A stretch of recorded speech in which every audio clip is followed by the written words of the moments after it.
Bueno, buenos días. Mi nombre es Claudia García, soy parte del staff docente de CEFORDAT, institución que prepara fuertemente acompañantes terapéuticos, y en este contexto de seminarios y conversatorios está integrado a unas jornadas, eventos iberoamericanos, donde convocamos a expertos de diferentes temas, material que luego será subido a YouTube con la autorización de los expositores. Es una manera de socializar los saberes, de compartir, y además de poder conocer a expertos de diferentes territorialidades.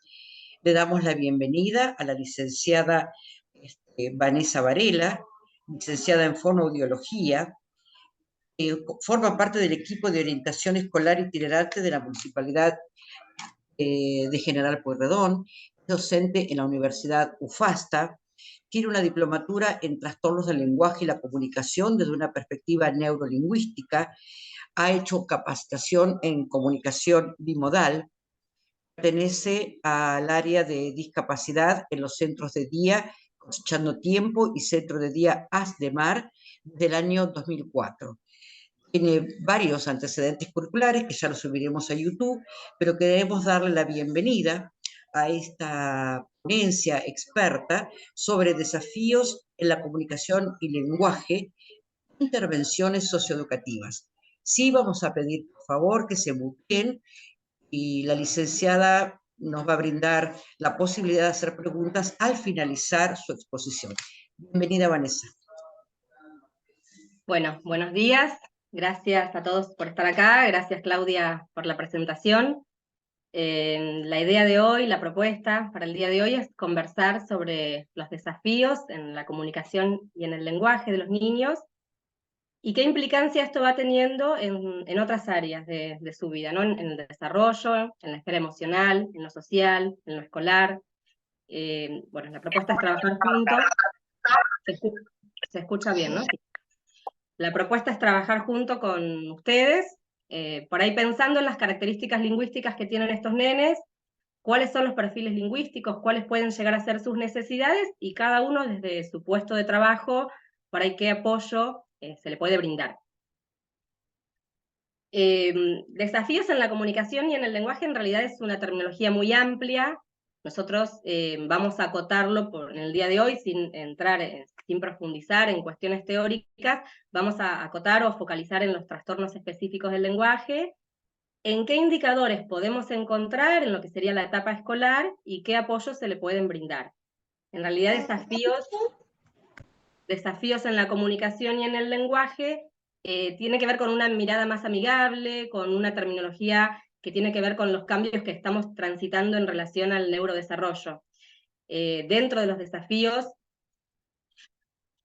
de la comunicación y el lenguaje, en realidad podemos encontrar diferentes cuadros, diferentes diagnósticos, diferentes niños con diferentes características, necesidades lingüísticas, y más allá de los trastornos específicos del lenguaje, en realidad muchos van a compartir necesidades o van a poder beneficiarse de algunos de los apoyos o de las estrategias que veamos hoy. Bueno, aprovecho para decir que septiembre es el mes de concientización del TEL, del trastorno específico del lenguaje.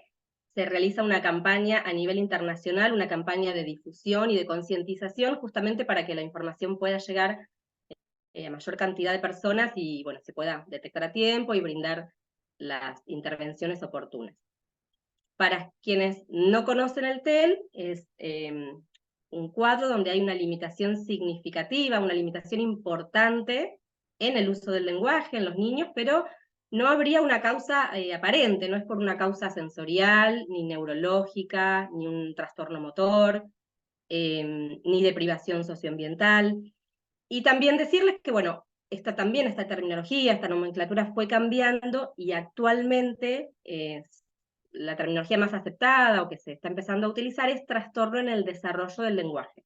Ya el comité de científicos llegaron a acuerdos, a consensos de que no era tan específico como parecía, y se acordó cambiar la terminología a TDL, que sería trastorno en el desarrollo del lenguaje.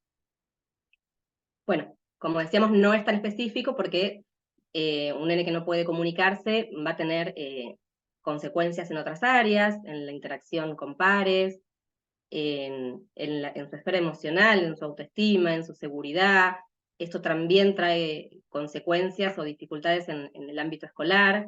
Entonces, por eso nos parece importante pensar qué desafíos lingüísticos y comunicativos tienen estos nenes, cómo poder identificarlos cada uno desde su lugar de trabajo, y bueno, cómo podemos favorecer la vida de ellos. Bueno, en el ámbito educativo, en realidad, todos pasamos por la escuela, sabemos que es un ámbito altamente estructurado, es el lugar donde los niños a veces toman la palabra por primera vez, fuera del ámbito familiar, y muchas veces es en la escuela donde empiezan a detectarse estos desafíos lingüísticos, porque por ahí en la casa la familia le entiende, el grupo de crianza le entiende, o están acostumbrados a señalar, o se manejan, buscan lo que necesitan, y fuera del grupo familiar, en la escuela, donde se da la socialización secundaria, es donde tienen que usar el lenguaje por primera vez para interactuar, para aprender, bueno, para socializar, y sobre todo en la escuela se da lo que es el peso de la alfabetización, ¿no? Aprender a leer y escribir. Sabemos que uno de los propósitos de la escuela primaria es justamente la alfabetización, formar usuarios competentes de la lengua oral y escrita, con lo que eso implica, ¿no? Un niño que tiene un desafío en su lenguaje y en su comunicación va a haber un doble desafío en este área. Bueno, lo que dicen las estadísticas es que el 6% de los niños tiene trastorno en el desarrollo del lenguaje, el 10% tiene dislexia, y que hay una comorbilidad entre TDL y dislexia. No todos los nenes que tienen un desafío lingüístico o todos los nenes que tienen trastorno en el desarrollo del lenguaje van a tener dislexia, pero sí hay una comorbilidad. Por eso es muy importante, sobre todo en la etapa de primaria, bueno, estar atento a esto para brindarles los apoyos que necesiten y reducir el impacto que puede generar esto en el fracaso escolar, en las dificultades más específicas en el aprendizaje. Algo que es importante para mencionar, que los niños que tienen un trastorno en el desarrollo del lenguaje, a veces es un trastorno frecuente, por bueno, lo que dicen las estadísticas, a veces el diagnóstico se está haciendo, lo vemos en la escuela, a veces lo detectamos en la escuela, se está haciendo en forma tardía, porque si bien es frecuente, a veces como es del lenguaje pasa desapercibido en los controles o en las miradas familiares. Hay una ausencia de un marcador biológico que indique que ese nene tiene un trastorno en el desarrollo del lenguaje, o hay una ausencia de un rasgo físico que nos indique que ese nene tiene esta dificultad, este desafío. Si nosotros estamos en una escuela y entra un nene con una parálisis cerebral, con una dificultad motora, nos vamos a acercar o vamos a pensar que, bueno, puede tener algún desafío lingüístico o comunicativo, y que podemos pensar qué apoyos puede necesitar y qué estrategias podemos ofrecerle. Lo mismo si entra a un aula una nena con un síndrome de Down. Va a haber un rasgo físico que nos permita identificar que puede tener o no un desafío comunicativo, pero vamos a acercarnos y ver qué necesidad tiene. En cambio, lo que sucede con los niños con TDL, al estar esto ausente, si tal vez son nenes que en el ámbito escolar se portan bien, no tienen manifestaciones conductuales, no hay grandes dificultades porque tal vez copian todo del pizarrón, el cuaderno está muy bonito. A veces nos ha pasado, yo trabajé 10 años en una escuela primaria, nos ha pasado que muchas veces en la escuela primaria recién lo detectábamos como equipo, ¿no? Y pensemos esto, cuánto tiempo pasó que se perdió de recibir los apoyos oportunos, el tratamiento específico, orientación a la familia. Bueno, por eso esta campaña que se hace en el mes de septiembre de concientización, y bueno, la idea de focalizar el conversatorio de hoy más dentro de los desafíos comunicativos en el TEL, para que, bueno, poder conocer más y, bueno, que esto no suceda tanto. Bueno, ¿qué señales de alarma, pensaba yo, qué indicadores podemos pensar para identificar algún desafío lingüístico comunicativo? No para diagnosticar, no para sobrederivar, pero sí poder identificar si algún nene que está con nosotros, algún niño tiene algún desafío o alguna necesidad que requiera nuestra intervención. Muchas veces el ámbito escolar, las docentes, son la primera barrera de detección, porque las docentes pasan muchas horas con los nenes, están acostumbradas a ver 20, 30 nenes por año, y se prende estas señales de alarmas. Bueno, algo está sucediendo, ¿no? De vuelta, no para hacer un diagnóstico, no para alarmar a las familias. Si uno detecta alguna dificultad, bueno, lo aconsejable sería, si uno está en un ámbito escolar, comunicárselo al equipo de orientación escolar y que siga la intervención, su curso, como corresponde. Si no hay un equipo de orientación escolar, bueno, comunicárselo al equipo directivo, o en el marco de una entrevista con la familia, poder preguntar cómo se comunica en el hogar, si han hecho algún control o alguna consulta con algún especialista, y también pensar nosotros desde nuestro lugar de trabajo, desde nuestro puesto de trabajo, bueno, qué podemos favorecer o qué apoyos podemos brindar, ya sea como docentes o como acompañantes terapéuticos, pero sí, muchas veces sucede esto, que en el ámbito escolar es cuando es la primera barrera de detección. Yo pensaba entonces, bueno, en el nivel inicial, qué indicadores o qué señales de alarma, qué podemos observar. Como decíamos, es muchas veces el primer lugar donde los nenes toman la palabra y donde se enfrentan a este desafío mayor de poder comunicarse fuera de las personas que lo entienden. Y bueno, podemos encontrar diferentes señales. Por ejemplo, nenes que tengan ausencia del lenguaje, es decir, que no se comuniquen oralmente, que no se comuniquen a través de la palabra, que se manejen contextualmente en el jardín, aprendieron la dinámica escolar, señalan, no tienen grandes dificultades, pero vemos ausencia de lenguaje. Podemos también encontrar los niños que se los denomina hablantes tardíos, que lo pueden encontrar en los textos como HT, que son los nenes que van desarrollando el lenguaje, pero de manera más tarde, como hay una cronopatía, un desfasaje cronológico en el desarrollo lingüístico. Podemos encontrar nenes que tienen lenguaje oral, pero con muchas dificultades en su expresión, es decir, que quieren comunicarse, pueden ser muy comunicativos, con muchas ganas de contar, pero que no se les entiende nada, no pueden comunicarse de una manera eficaz, no pueden hacer un uso funcional efectivo de su lenguaje oral, pero sí vemos que hay intención comunicativa, quieren comunicarse, nos buscan para contar, a veces se limitan a repetir solamente algunas sílabas de las palabras, a veces la dificultad está también en la organización de los enunciados, hablan con una o dos palabritas o con un lenguaje más telegráfico, no pueden armar una oración. Podemos encontrar niños con dificultades en la comprensión, que a veces pasan más desapercibidos que los que tienen dificultades en lo expresivo, porque el que tiene ganas de comunicarse, tiene dificultades expresivas, se escucha que no está hablando bien. Pero muchas veces los niños con dificultades comprensivas pasan más desapercibidos porque, como decíamos hoy, contextualmente aprendieron la dinámica escolar, están adaptados a las rutinas, llegan, cuelgan la mochila, saludan a la bandera, el grupo sigue, ellos siguen la fila, pero empezamos a ver, por ejemplo, si agudizamos más la mirada en la sala, que ante una lectura de un cuento tal vez no pueden seguir el hilo del cuento, porque escuchar un cuento es toda información oral, verbal, entonces no están entendiendo ese lenguaje oral y vemos que se tiran al piso, empiezan a rodar por el piso, se van de la ronda, molestan al compañero de al lado, se suben a la mesa. Empezamos a ver en realidad manifestaciones conductuales o atencionales que tienen que ver con esta dificultad que no están comprendiendo el lenguaje oral.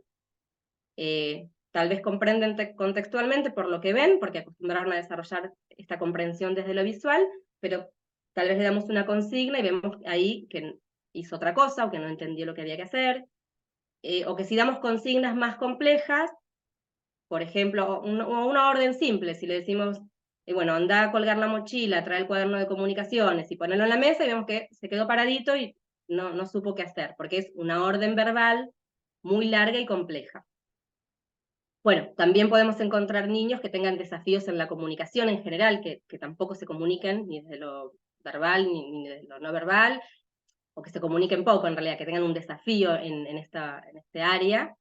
Y, como nombramos recién, desafíos atencionales o conductuales que en realidad son la consecuencia o la manifestación de estas dificultades comunicativas. Bueno, la escuela primaria se suma a todo esto el peso de la alfabetización, sabemos el ritmo de la alfabetización en la escuela primaria, por suerte ahora está los primero y segundo año como integrador para lograr la alfabetización, pero estos nenes a veces, no todos, pero tienen mayores dificultades para poder alfabetizarse. Todo en la escuela primaria se estructura sobre la base del lenguaje. No solo aprender a leer y escribir, sino que la explicación de un tema nuevo, la explicación de un tema del área de ciencias, una situación problemática en el área de matemáticas, todo se estructura sobre la base del lenguaje. Y también los estudiantes con desafíos lingüísticos tienen mayores desafíos y tienen que exponer sobre un tema, dar una lección oral, hacer un trabajo en grupo y después exponerlo. En general los niños con desafíos lingüísticos, sus narraciones son más cortas, o hay dificultad en la cohesión y la coherencia, o tienen dificultades para hacer estas exposiciones orales, y todo esto va afectando su rendimiento escolar.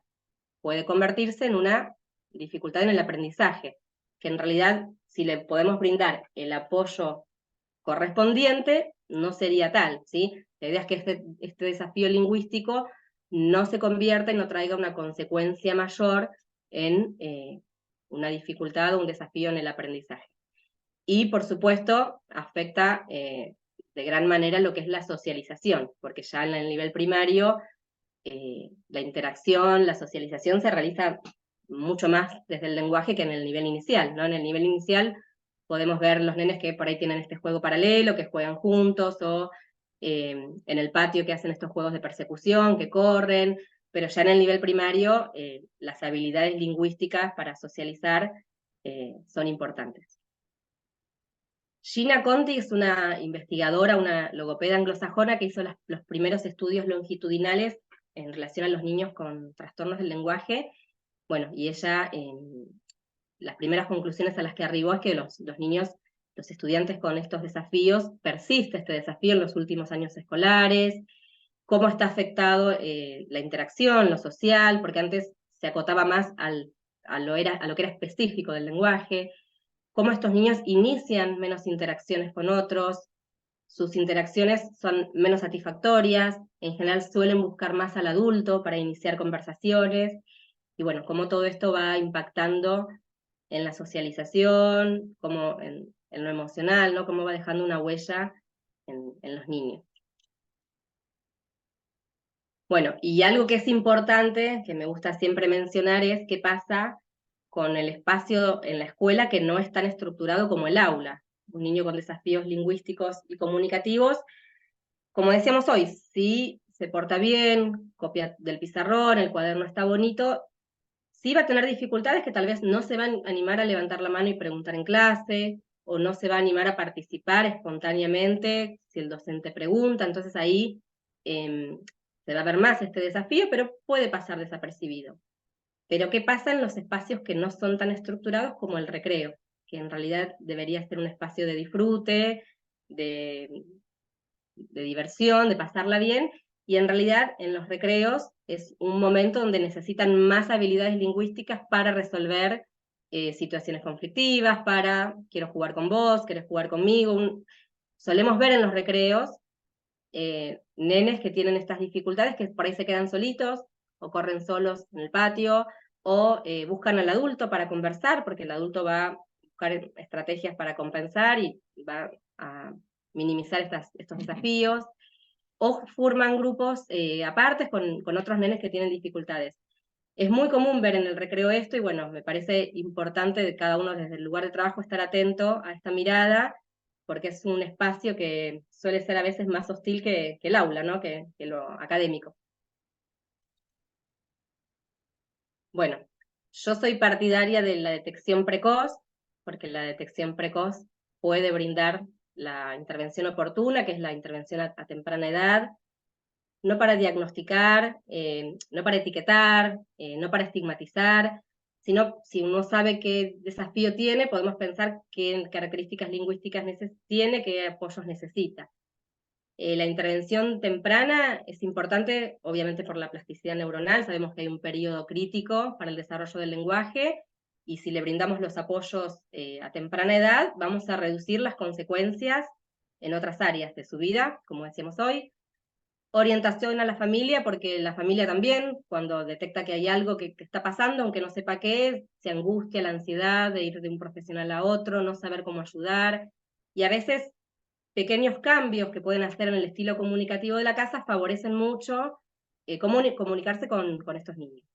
Bueno, los apoyos que puedan necesitar fuera y dentro del ámbito escolar, el impacto emocional, como dijimos, porque si empiezan a recibir un tratamiento a temprana edad, van a favorecer o van a reducir estas consecuencias y van a tener herramientas para comunicarse. También información sobre la trayectoria escolar, porque si le informamos al docente o brindamos aportes al docente, va a favorecer su trayectoria escolar, va a ser más amigable, y va a haber, en algunos casos, algunos niños, no todos, que tal vez tengan que transitar su escolaridad con alguna propuesta de inclusión con los servicios agregados de trastornos del lenguaje, que por suerte ahora, no sé si hay gente de afuera, pero bueno, por suerte ahora en Mar del Plata hay más servicios agregados que pueden cubrir estas necesidades. Bueno, algunas estrategias favorecedoras para estos niños que pueden servir para, cada uno verá desde su lugar de trabajo, de acuerdo a los niños que conozcan, cuáles pueden servir o no a diferentes cuadros o diferentes diagnósticos o diferentes perfiles lingüísticos. Algo que es importante en los trastornos del lenguaje es que hay puntos débiles y puntos fuertes. Como puntos débiles, como mayores desafíos, mayores debilidades, tenemos la memoria de corto plazo, la memoria auditiva, el procesamiento de la información verbal, va a tener déficit en lo que es la atención de este procesamiento, y sí como puntos fuertes o como fortalezas la memoria visual, la comprensión visual y la expresión visomotora. Entonces podemos ver, en función de esto, qué modificaciones podemos hacer nosotros, más allá de lo que el niño haga. Modificar el input nuestro ya va a ser un gran favorecedor en relación a la comunicación. Podemos modificar el input verbal y el input visual. En lo verbal, la velocidad y la entonación que nosotros tenemos al hablar, porque hay variables que inciden o que obstaculizan la comprensión del lenguaje. Si nosotros hablamos muy rápido o utilizamos estructuras complejas, oraciones muy largas, la longitud, la complejidad, la velocidad, si utilizamos palabras abstractas, van a ser variables que van a obstaculizar la comprensión del lenguaje. Pero si modificamos la velocidad, utilizamos frases cortas, utilizamos estructuras simples de las oraciones, enfatizamos algunas palabras que queremos que se comprendan, ahí estamos modificando nosotros nuestro input, nuestra salida, digamos, pero el input que ellos van a recibir verbal, y vamos a favorecer la comunicación. Y lo mismo desde lo visual. Recién vimos entonces que son las fortalezas desde lo visual, la comprensión visual, la asociación visual, porque el procesamiento del lenguaje en realidad es auditivo, pero también es visual. Nosotros escuchamos, pero también vemos, aunque no hagamos lectura labial, vemos gestos, vemos también algunos rasgos de lectura labial, aunque uno no lo haga conscientemente, y esa información son pistas que terminan de conformar lo lingüístico. Entonces, desde lo visual, si nosotros agregamos gestos naturales, gestos, señalamientos, favorecemos la comunicación, dirigir la atención a la mirada, tratar de que nos miren a la cara, dirigir que nos vean a nosotros cómo estamos hablando, y también incorporar el uso de imágenes, pictogramas, va a favorecer también la comunicación. Pequeñas modificaciones que podemos hacer nosotros naturalmente, el interlocutor. Bueno, algunas estrategias favorecedoras generales para favorecer la comunicación, en general el desarrollo de la comunicación, esto va a variar de acuerdo a cada niño y a la edad, pero mirarnos a la cara, respetar los turnos al hablar, agregar lenguaje, si estamos tratando de desarrollar más lenguaje, dar el modelo correcto, modelar nuestro lenguaje, el lenguaje que vamos a utilizar. Esto va a favorecer el desarrollo de la comunicación y del lenguaje. Y algunas, por ahí, configuraciones o apoyos más específicos que podemos pensar para el ámbito escolar. Cuando hay dificultades en la comprensión, estos estudiantes que decíamos que tal vez no están comprendiendo bien el lenguaje, bueno, apoyar nuestro lenguaje con gestos y con movimientos, utilizar frases cortas, darles preguntas sí o no, porque si yo le doy, por ejemplo, le hago una pregunta a una nena del jardín, ¿con quién viniste hoy al jardín? Es una pregunta compleja, con los encabezadores Q que le llamamos, que probablemente no la comprenda, pero si yo le digo, ¿viniste con mamá? Ya tiene que responder sí o no, o dar opciones, ¿querés pintar con azul o querés pintar con verde? Y ahí puede señalar, propiciamos o favorecemos la comunicación, ¿sí? En el momento, lo que podamos hacer en el momento para favorecer la comunicación. No es que estamos haciendo un tratamiento, sino favorecer la competencia comunicativa.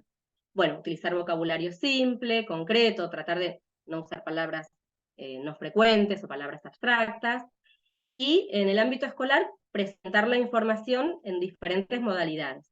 Eso tiene que ver con el DUA, el Diseño Universal del Aprendizaje, de la presentación de la información de diferentes modalidades y también habilitar la expresión en diferentes modalidades.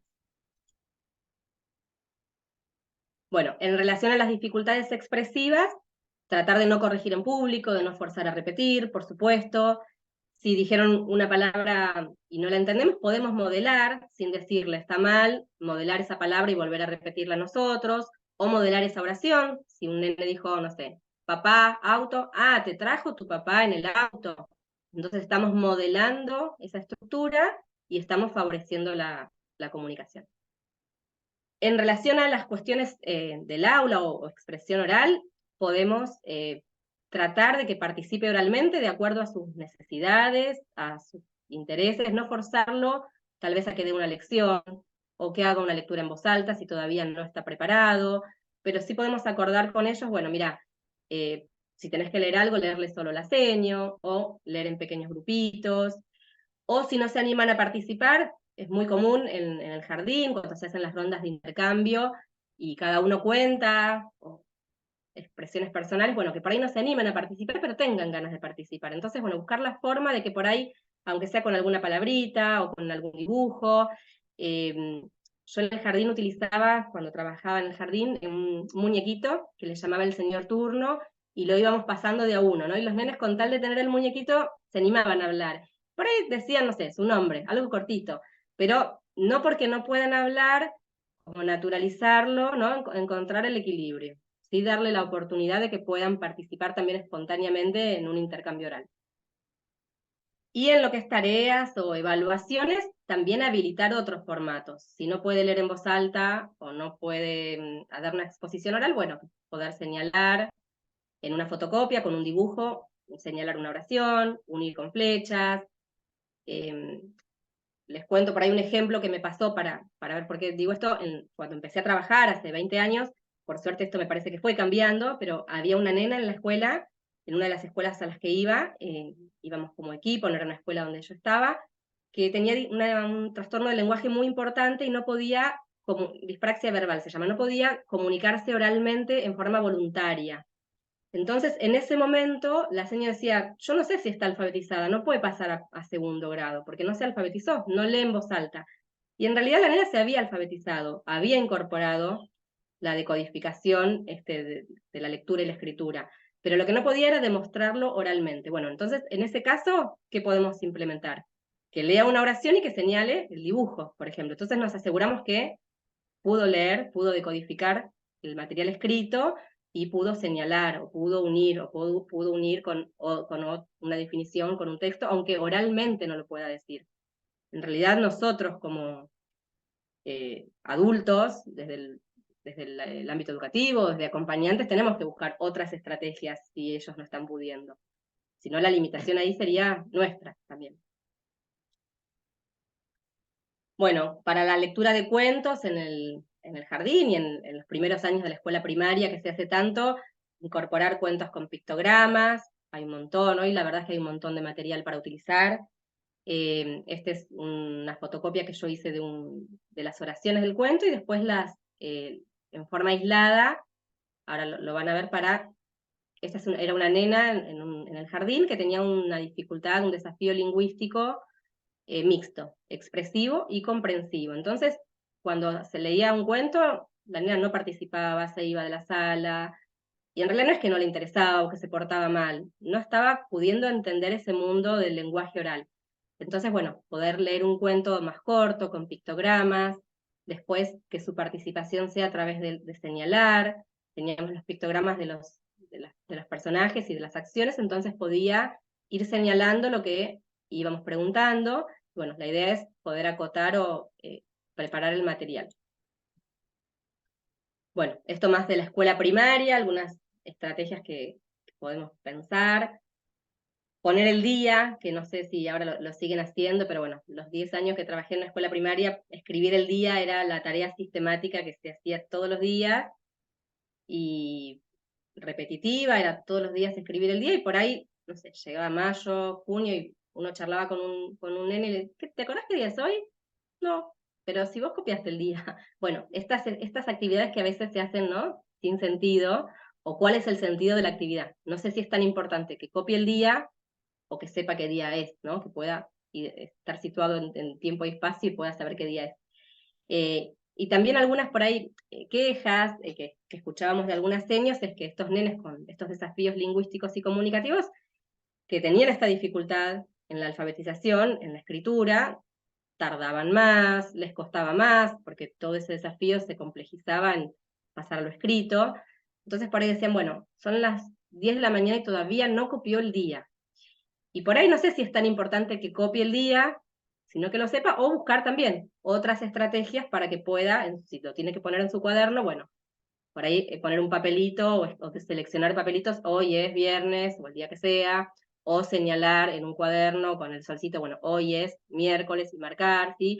Buscar otras estrategias ante estas actividades tan estructuradas que a veces se hacen, y bueno, pensar en el sentido y cómo ese estudiante puede participar de lo que se está pidiendo, pero bueno, de otra forma. Bueno, otra estrategia que podemos pensar es habilitar el tipo de letra que facilite su lectura, que generalmente suele ser la imprenta mayúscula, por eso lo puse así. No sé si es tan importante que los niños, los estudiantes en primer grado dominen la cursiva, sino que puedan hacer esta combinación, esta composición de grafema, fonema y combinación silábica y formar palabras, ¿no? Que puedan hacer esta codificación y decodificación que implica la lectura y la escritura en el tipo de letra que puedan. Si no llegan a dominar la cursiva, bueno, que puedan utilizar la imprenta mayúscula. Que las consignas sean más cortas. Si damos una consigna con muchos pasos, se van a perder, se van a marear, van a tener más dificultades en comprenderla, pero podemos hacerla más corta o secuenciada. Lo mismo la disposición en el espacio de las consignas que vayamos a dar, o acercarnos después al banco y preguntarle si comprendió. También si va a necesitar mucho tiempo para copiar, le podemos dar ya la fotocopia con la consigna segmentada.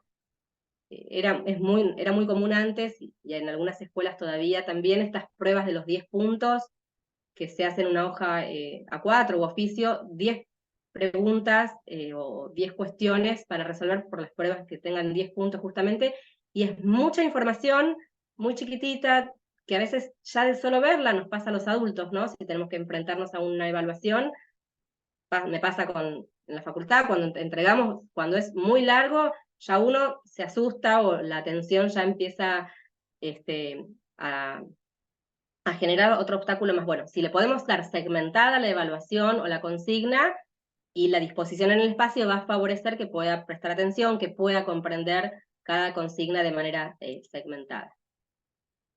Explicitar el significado de algunos términos también. Estos son todos pictogramas de Arasac, porque también a veces son términos abstractos, y alguien que tiene dificultades en la comprensión no va a entender si tiene que tachar, hacer un círculo, subrayar, unir. A veces hay que explicitarlo con un dibujo, con un pictograma, o que entienda lo que tiene que hacer.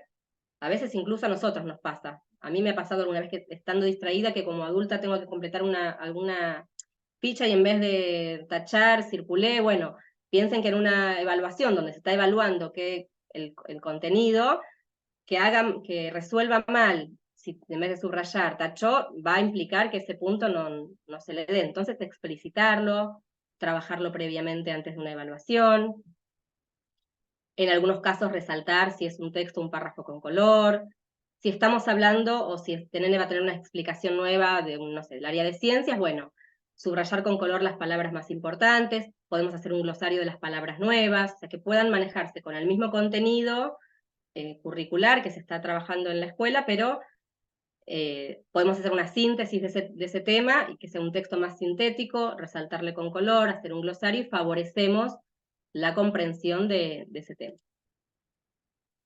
En una situación problemática, también, en el área de matemáticas, generalmente son nenes que tienen mayores dificultades en el área de prácticas del lenguaje, pero la verdad es que en el área de matemáticas también, si le damos un problema muy largo, se lo presentamos en cursiva, con mucha información, tal vez toda esta información que tienen que procesar va a dificultar que puedan hacer el cálculo. Entonces, bueno, depende que estemos trabajando y que querramos evaluar, se lo podemos presentar de otra forma, ya desglosado, en otro tipo de letra, con una imagen que favorezca ahí la imagen de los billetes desde lo visual, o sea, la letra y el dibujo, y va a favorecer, estamos brindando la información de múltiples formas, como lo establece ahora el diseño universal del aprendizaje.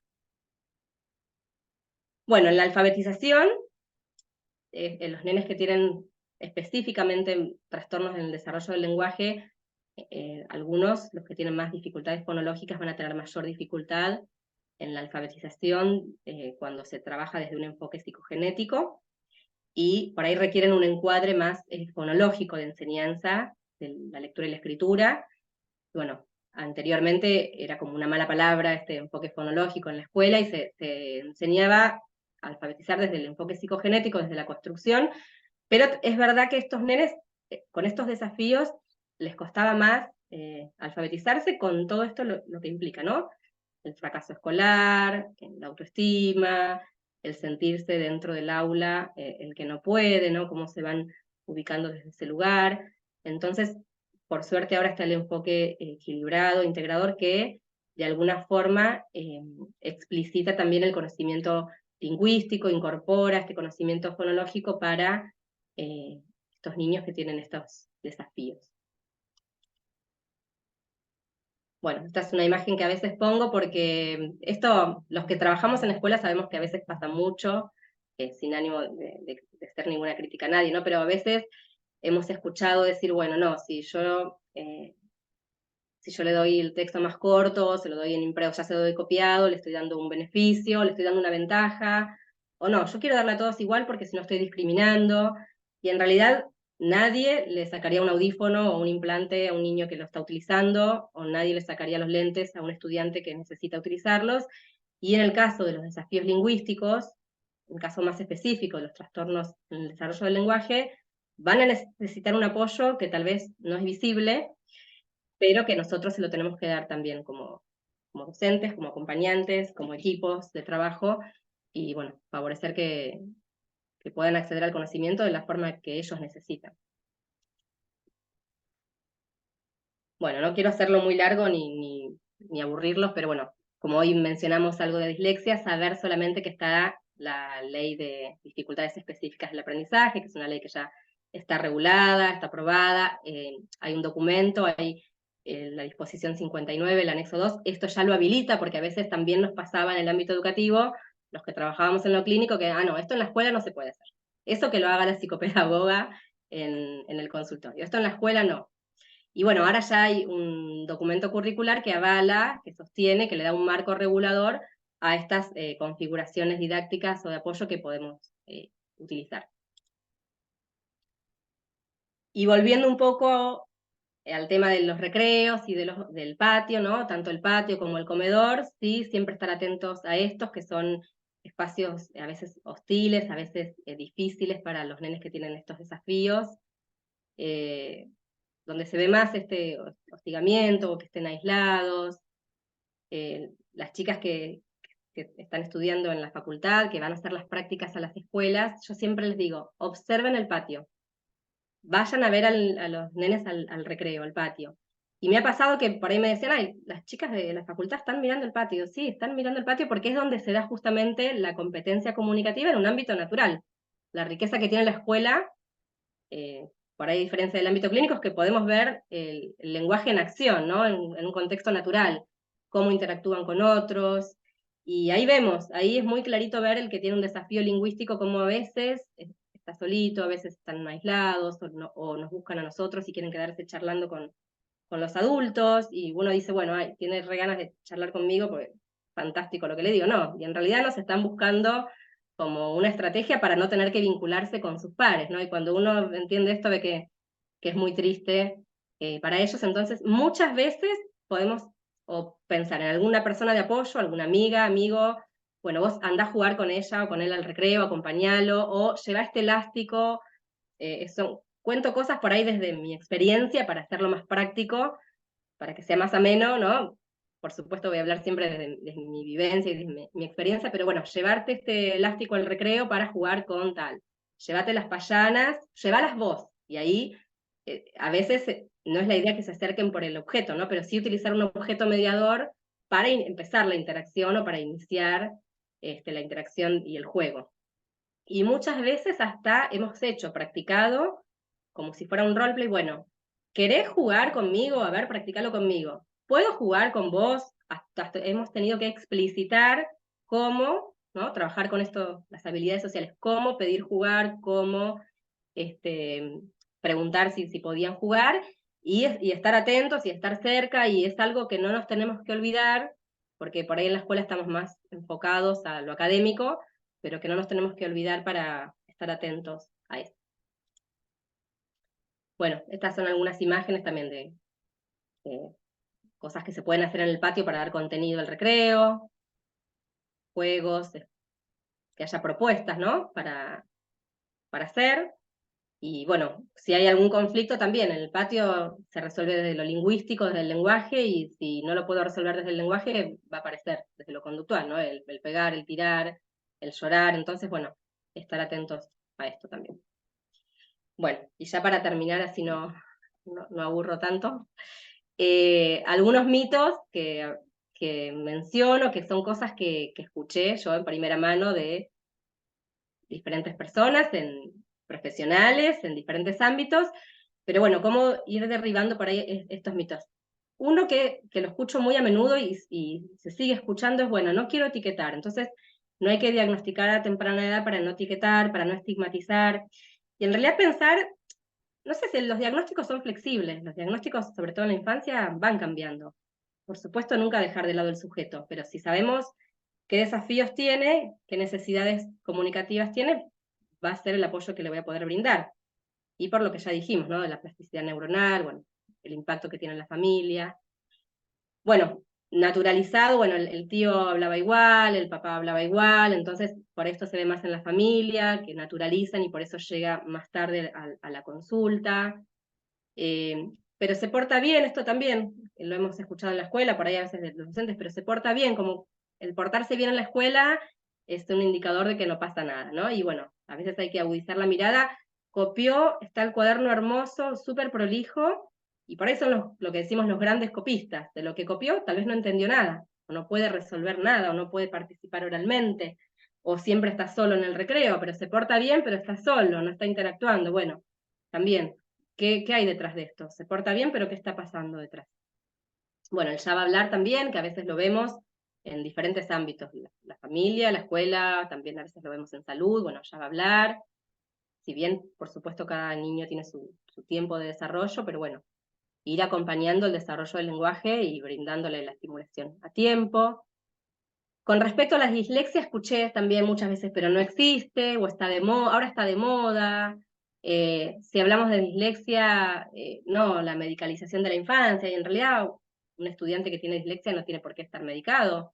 Y si un niño está medicado, bueno, el neurólogo sabrá por qué. Seguramente no sea por la dislexia, será por otra cuestión, que por supuesto tiene que ver una mirada de cerca del el médico tratante, ¿no? En función de eso, pero no por pensar que hay dislexia va a terminar medicalizado. ¿Sí? Esto, por ahí son mitos que yo he escuchado realmente que está bueno ir poniéndolo sobre la mesa y conversando para ver qué hay detrás. Bueno, y para terminar, un poco lo que resume, quería acotar esto de estas dicotomías que a veces tenemos, ¿no? Salud y educación, y como me tocó trabajar de los dos lados, a veces en el ámbito clínico trabajado de una forma y no, en la escuela no, pero eso que lo hagan en el consultorio. Bueno, en realidad poder integrar, ¿no? Las miradas, los saberes desde cada rol, desde cada lugar. Lo mismo con la alfabetización, si es la psicogénesis o si es el enfoque fonológico, poder integrar por suerte ahora este enfoque de alfabetización balanceada que permite dar más cuenta de las necesidades de estos estudiantes. Lo mismo, si hablamos de neurociencias, los aportes que nos pueden brindar, pero bueno, yo estoy en el psicoanálisis, no, bueno, no nos olvidamos del sujeto y de todas sus representaciones, pero por ahí sí tomar los aportes desde cada ciencia, ¿no? Me parece que por ahí la idea va por ahí, ¿no? Ir superando estas dicotomías y bueno, integrando los paradigmas que tenemos. Bueno. No quiero hacerlo más largo, por eso fui acotando algunas cosas. Les agradezco a la atención que tuvieron todos, y bueno, si quieren preguntar o agregar algo, contar alguna experiencia, acá estamos. Vanessa, yo en principio te quiero agradecer a nivel personal, institucional, la generosidad de tus saberes, de exponerlos, de compartirlos, y me gustaría que vos hables del curso que vas a brindar, dando algunos tips de qué temas vas a profundizar, ¿sí? Bueno, en realidad en el conversatorio de hoy, por una cuestión de tiempo, acotamos el tema más a los trastornos específicos del lenguaje y algunas estrategias.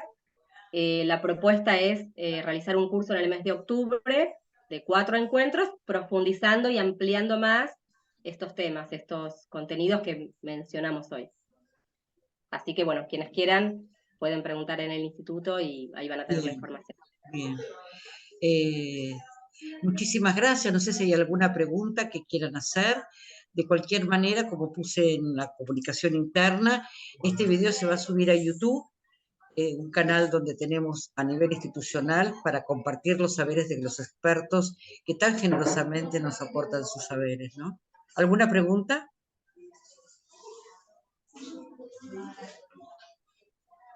Bueno, yo espero que les haya servido, Bien. que algo de lo que charlamos les haya parecido que lo pueden aplicar cada uno desde su lugar de trabajo, y bueno, que la idea es seguir, siempre uno se está formando, uno siempre está aprendiendo, así que bueno, gracias a todos por estar ahí. Bueno, muchísimas gracias.